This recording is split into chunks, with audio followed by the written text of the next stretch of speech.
Okay, well, we are preparing for their performances. That's Aster MJ, one of our organizers for this year's Sama Sama. How was the preparation, sir? Can you walk us through on how we came up with this year's theme for Sama Sama? Hello, good afternoon. Good afternoon, everyone.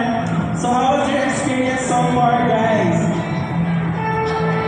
Well, ano siya, now ang preparation at the same time challenging tayo because of the mga circumstances na dapat natin i-anticipate. And at the same time, siya because nagtinabangay ang tanan.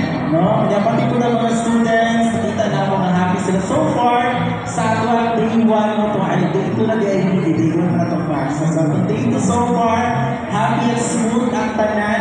Magpadayon siya up until this coming Saturday. Ay, Friday na di ay senior high school na Saturday.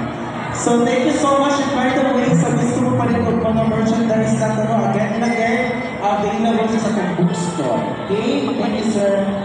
Thank you so much, Sir MJ. I'm sure you guys are really prepared for this year's Sama Sama, and this is the labor, the fruit of your labor. And without further ado, let's welcome our next performer. Magandang umaga sa lahat. Ang aming ipakita ay nakabase sa totoong istorya ng isang pare na hindi may palabas ang kanyang nararamdaman sa kanyang manalig na kaibigan noon. Dahil pala may plano ang Diyos para sa kanya.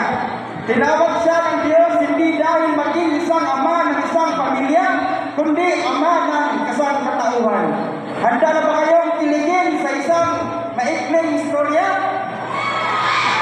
Isa, dalawa,